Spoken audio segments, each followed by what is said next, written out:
கல்லான மனிதரடா எல்லோரும் பொதுவாய் உண்மைகள் எதுவென்று காலம் சொல்லுமடா. நண்பருக்கும் கூட ஏற்படலாம். அவரின் உயிரை உங்களால் காப்பாற்ற இயலும். உணவு உண்ணும் பொழுது உணவு துகள் உணவு குழாய்க்கு பதிலாக மூச்சு குழாய்க்குள் நுழைந்தால் அடைப்பு ஏற்பட்டு அந்த நபர் சுவாசிக்க முடியாமல் சில நிமிடங்களிலேயே அவர் உயிரை இழக்க நேரிடும். இது பெரும்பாலும் குழந்தைகள், முதியவர்கள் மற்றும் வாயில் உணவை வைத்துக் கொண்டு பேசி சிரிப்பவருக்கு நிகழ்கிறது. நமது நுரையீரல் இருக்கும் வயிற்று பகுதிக்கும் இடையில் டயப்ராம் என்ற தசை இருக்கிறது. இது போன்ற மூச்சு திணறல் நேரத்தில் விரல்களை மடக்கி இது போல வைத்து வயிற்றின் நடுப்பகுதியை உள்நோக்கியும் மேல் நோக்கியும் அழுத்துங்கள். இவ்வாறு செய்வதன் மூலம் டயப்ராம் தசையில் அழுத்தம் ஏற்பட்டு நுரையீரலிலிருந்து மூச்சு குழாய்க்கு காற்று வலுக்கட்டமாக தள்ளப்பட்டு அடைப்பட்ட உணர்வுபடுகிறது.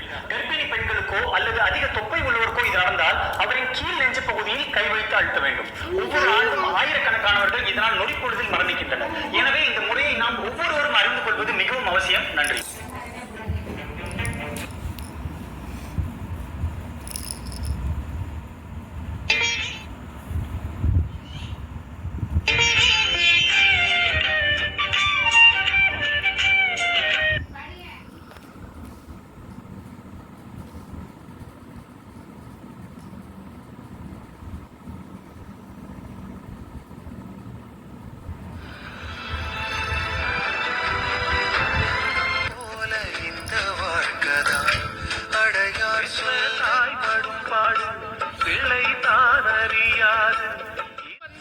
வச்சு சாப்பிட வைப்பேன்.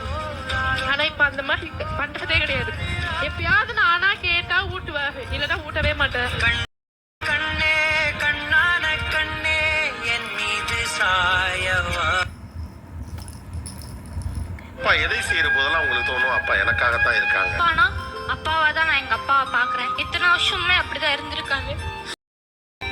யாரு பார்த்தாலுமே உங்க அப்பா மாதிரி யாருமே வர மாட்டாங்க அப்படின்னு சொல்லிட்டு அந்த மாதிரி கண்ணீரை கண்டோர் இல்லை, தந்தை சொல்மிக்க மந்திரம் இல்லை.